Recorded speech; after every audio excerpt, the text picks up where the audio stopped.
Thank you, Alistair. Thank you, Guy, Mr. Minister from Athens. Ladies and gentlemen, good friends. First of all, Alistair, you paid tribute to the passing of Queen Elizabeth II. As many of you in the room, I enjoyed years ago, during her last state visit to Germany, the privilege of meeting her in person. She arrived in the Chancellor's office together with Prince Philip, and I can tell you, it was something very remarkable. She never interfered with politics, but she made a difference in perception. And that was wonderful, it was impressive. I have no idea what the Chancellor and the Queen discussed in detail because that was private. But I then took Prince Philip with me, and we have done the ladies' program, as it is called in the diplomacy. Second thing is that I would like to pay tribute today to the economists and the organizers, because it is not just a conference on general issues and political implications.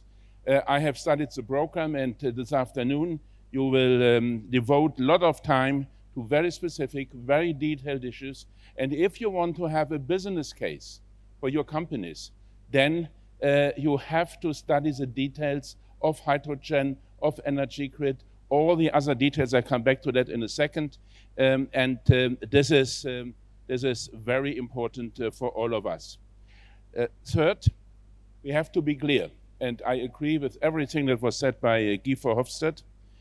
We are facing enormous challenges. Challenges of a disruptive nature in 5 areas. The first one is what I call the political disruption. It is caused by the war of Russia against Ukraine, but it is also caused by everything that will change in the aftermath of that war.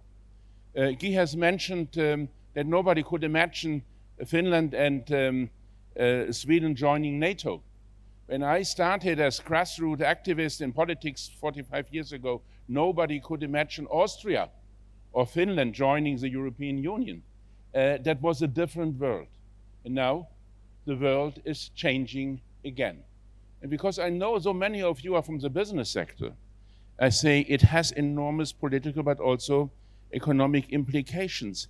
If at the end of this war, of Russia against Ukraine, we will find back a world where Russia, India, and China would form a new alliance, then we would have done something terribly wrong. And that is something that we should have in mind. President Biden went to India for a state visit. Who of the European Union countries has went to India since to do the same? President Biden was engaged in a 4-hour telephone conversation with President Xi of China. Who of our state leaders has done the same over the last couple of years? We will find a solution for Europe, and we will be able to strengthen Europe as a result of this disruption, but only if we take account of worldwide global challenges underway. The second disruption I would like to mention is the ecological disruption. Europe has played a leading role and is still playing a leading role with regard to climate change, climate protection, and climate neutrality, the Green Deal. But this is of a disruptive nature. When I was appointed Minister of the Environment in Germany in 2012 by Chancellor Merkel, we had a goal of reducing CO2 emissions in the year 2050 by 80 to 95%. That was a completely different strategy compared to a situation where you become climate neutral by 2015. It will require new technologies. It will require deep-going fundamental transformation. And I say we will achieve it only if we can shape and create a new partnership between business and politics. I remember from my experience in Germany that the German business did not believe that we are serious about climate change for many, many years. And not so much was done. And when you have a CFO of a company, then the CFO will ask his colleagues, well, Why should we invest in climate change? The investment will come back only in 10 to 15 or 20 years. I can only accept investment coming back within 5 years.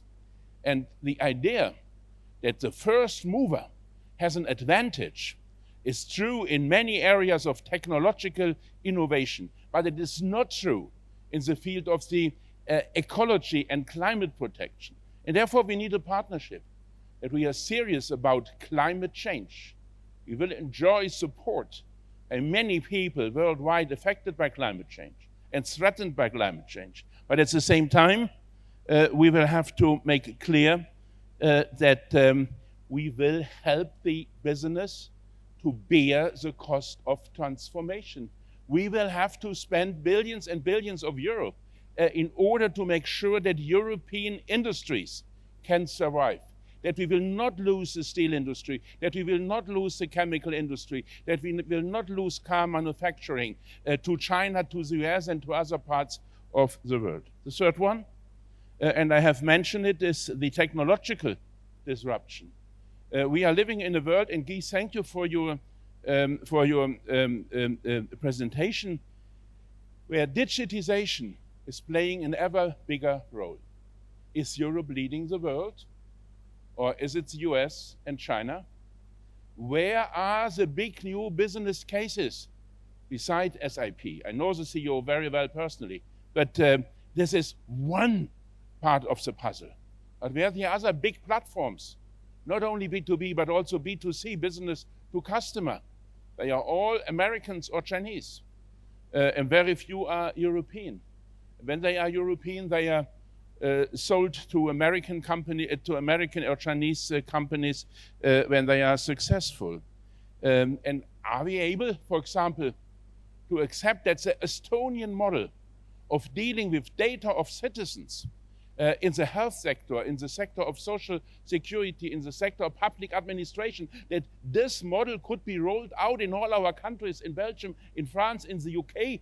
UK is a European country, no longer an EU country. But we are facing similar challenges ahead of all of us. And then it's not just digitization, it is also biotechnology. We are still discussing in Germany, in my parliament, I've been member of parliament for 27 years, the ethical consequences of biotechnologies.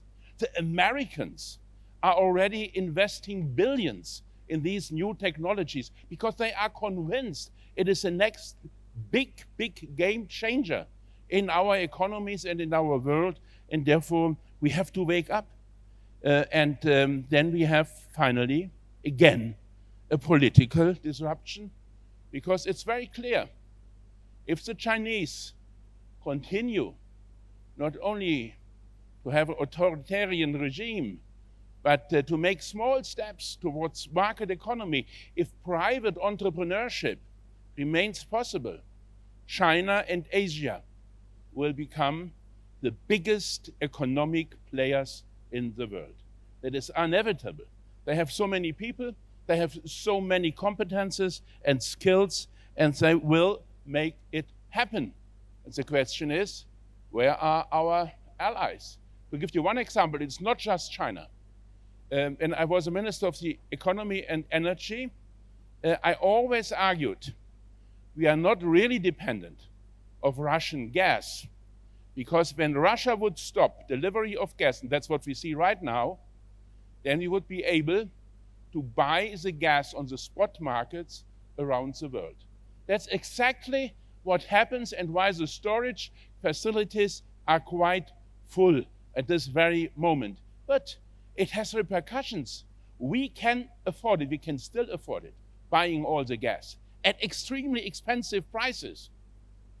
But we do it at the expense of Thailand, at the expense of Pakistan, at the expense of many Asian countries relying on cheap LNG gas. And therefore, what are we doing to cooperate with these countries to define a win-win situation? Much is to do. Last point, we need in Europe leadership.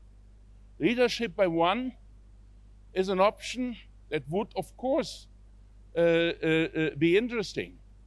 But I do not believe that one single European leader would emerge in a member state in a foreseeable future to provide that leadership.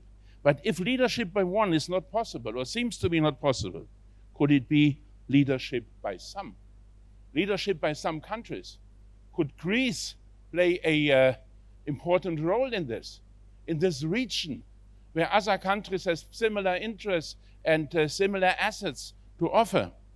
And leadership by some politicians of similar conviction, of similar ideas, in the European Parliament, in the national governments, in the European Commission. We will have to develop in all these areas a new European model. A European model that makes sure that our competitivity is maintained, that Europe remains an industrial area, that makes sure that we are still attractive as regards our social model, and that makes sure that we are accepted as a military power. We have been lucky when the war against Ukraine is a catastrophe, but we have been lucky to have the Biden administration in office at this very moment. If we would have seen the Trump administration still in office, and even the Obama administration years back, they would have said, well, that's your business in Europe. We are not interested and we are not interfering. Would we have been able to provide Ukraine with the HIMARS system that they needed to counterattack and to defend their country? I'm not sure. So a lot of things on the table. We have to learn what computers have learned already 2 decades ago. It is multitasking. It's not just one challenge, it's a multitude of challenges. There is a lot of work for everybody in this room and for everybody in national governments. I'm optimistic that we can overcome the difficulties. I'm optimistic that we can emerge stronger from the crisis than we have been before, but it will not happen automatically. We will have to work very hard to achieve it and to save the fortunes and the happiness and the future of our citizens. Thank you very much.